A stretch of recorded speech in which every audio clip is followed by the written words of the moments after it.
Magandang tanghali po sa inyong lahat.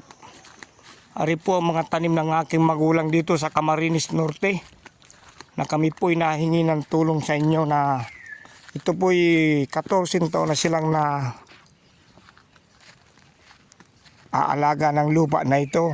Dati timber lang po ito nung pinasok nila. Ngayon ay may bagong titulong lumabas na kinakasuhan pang aking magulang. Ito po yung mga nyug na mga namumunga na. May mga bagong tanim. Ang magulang ko po yung mga senior na. 14 taon na po sila ditong naninilbihan sa lupang ito na kailangan pong ma-aksyonan din naman po na hingi kami ng tulong. Kasi nilapit po nila sa barangay. Ay nagkausap-usap po ata sila. Nang kailangan pa, magulang ko pa ang magbabayad. Dahil ang nangyari po, parang pinaarkilan pa sa magulang ko ang pagtanim. Binabaliktad pa po nila ang detalye. Senior na po ang aking mga magulang. Dito po to sa Basod, Camarines Norte. Sanusi, Basod, Camarines Norte. Yan po mga nyug ng mga natanim. Yan pong matataas na, hindi na po tanim yan, matataas na ngayon. Pero po itong mabababa na mga namumunga ng mga nyug. Tulad niyan, ito sa magulang ko pong tanim yan. Maluwang po ito. Dati po nung unang usap nila ay 10 hektarya. Ngayon po 8 hektarya na lang uli. Nag-usap po sila kanina sa barangay.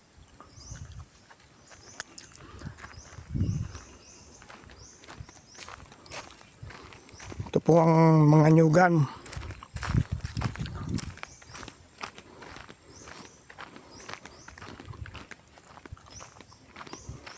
Binabaliktad pa po nila ang problema. Magulang ko pa magbabayad. Si magulang ko pa magano, naka-record po lahat ng usapan sa barangay.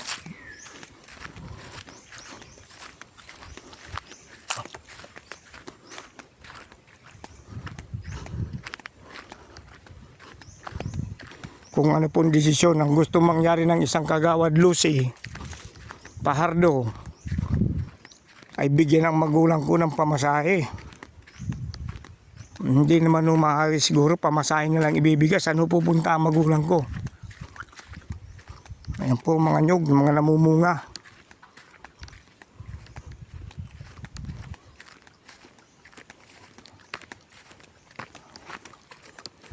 Kung mga tamping yung tanim na pinya, ang gusto mangyari ng may-ari, bunutin.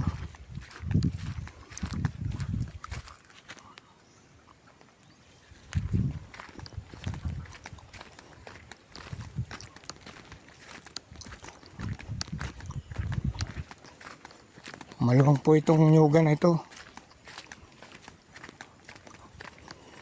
Ang mga magulang ko. Galing po sila kanina sa barangay hall para mag-usap. Binabaliktad po ang mangyari. Sila pa magbabayad dito sa lupa. Dahil pinalalabas nila, inarkila ng magulang ko. Kaya po ako hinahingi ng tulong sa inyo, Sir Rapi Tulfo. Ito po, ang pinya ay gustong mangyari, bunutin. Ito po mga tanim na saging, may mga nahaw, mahugani. Ito po mga nyug na mga bagong tanim. 14 taon na po sila ditong naglilinis. Dati po yung timber lang nito itong pinasok. Ngayon po nung malinis na, ginagawa nila ng titulo. Ngayon pinaalis, ang pinalalabas yung magulang ko po pag-aarkilay na sa pagtatanim. Paano po itong mga nyug na ito na magaganda na nyug? Ang gustong mangyari, bubunutin. Yan po. Itong pinya, ito lang daw mabayaran nila porque kita na nila kung may bunga na. Ang pinya. Ito pong kabila, pabubunot itong wala pang bunga. Yan po, yan, bubunutin daw po yan. At ito pong may bunga, siyang gusto nilang bayaran dahil may bunga na. Yan po yung mga tanim na nyug. Ito pong taniman ng aking magulang ng pinya. Ang ano ay tinatamnan din nila ng nyug. Tuwing gawin nilang kaingin.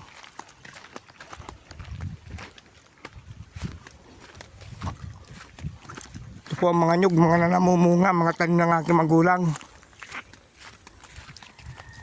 Kaya po ako, Sir Rapi Tulfo, nahingi po kaming tulong dito kasi ang aking magulang wala pong pinag-aralan. Hindi po nakapag-aral. Usap-usap po sila sa barangay na ito po ang mga nyug, mga namumunga na po ito. Maluwang po ito. Kasi may nagsasabi na may 14 hektarya. Ngayon po ang patitulo niya, may higit 10 hektarya. Kanina naman na po nag-uusap, 8 hektarya na naman lang. Yan po mga nyug, mga namumunga tanim po ng aking magulang mga yan. Lahat na po ito. Ang tanim po ditong namumunga nyug ay 200 plus. Kulang-kulang 300 puno ang mga namumunga na.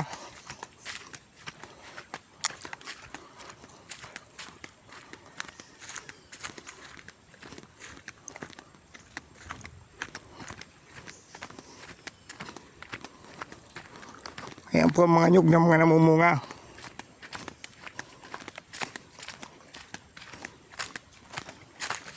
Baka pwede po namin ihingi sa inyo ng tulong kasi yung magulang ko po matatanda na po sila, hindi nakapag-aral. Porque po may pinag-aralan yung tao na inilapit sa barangay ng aking magulang. Magulang ko pa po ang nababaliktad ngayon. Ang mangyayari po, pababayaran sa magulang ko ang pag-upa sa pagtanim ng mga nyug na ito. Hindi naman po magulang ko ang nakikinabang dito sa nyug na to kung hindi yung kausap nilang matanda na namatay na ho. Ngayon ho, may lumabas na pangalan Philip.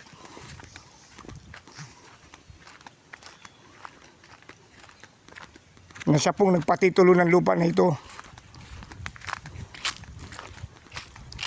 Hindi ko nakikita yung yun nagpatitulo nitong bagong titulo lang po ang titulo. Dati po timber lang na pinasok to. Po mga nyug ng mga namumunga. Tanim po ito ng magulang ko. May pinyaan pa po dyan sa dulo. Mga bagong tanim po. Ang gusto mangyari bunutin.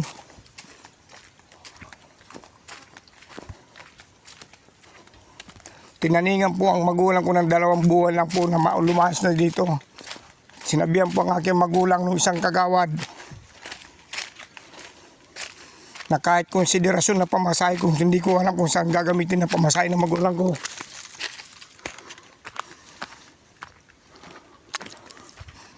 Ito po ang mga nyugam.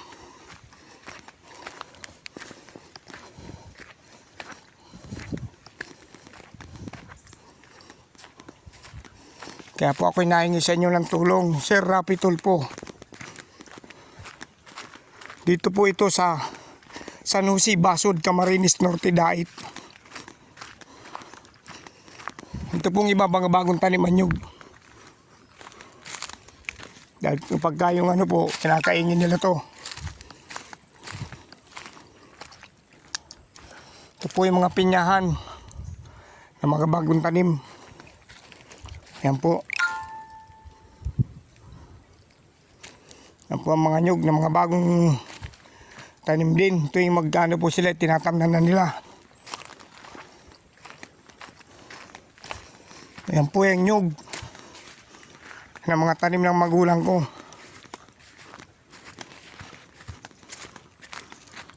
Katorsing taon na po yan dito. Ang magulang ko na nakatira sa lupang to.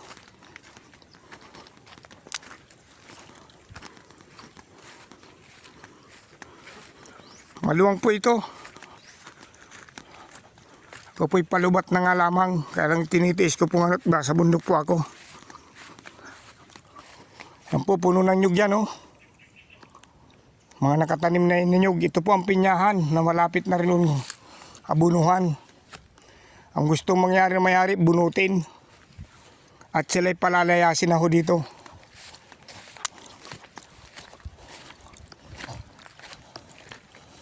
Ito po, hindi pa ho napupunan ng tinanim mo. Pero po may mga tanim na uli ng nyug yan.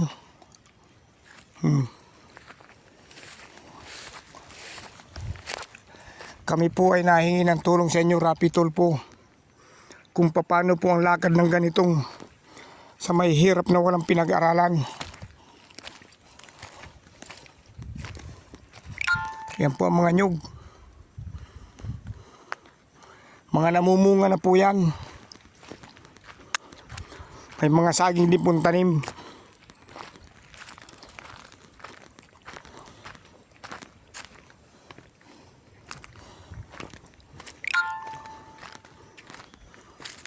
Hanggang doon pa po yan sa may sukal lang yun. Ito lang po ang aking nabibidyo ang parang mga namumunga ng ito. Na dapat po magulang ko makikinabang ng bunga. Ngayon po hindi magulang ko at magulang ko pa po ang pinaalis.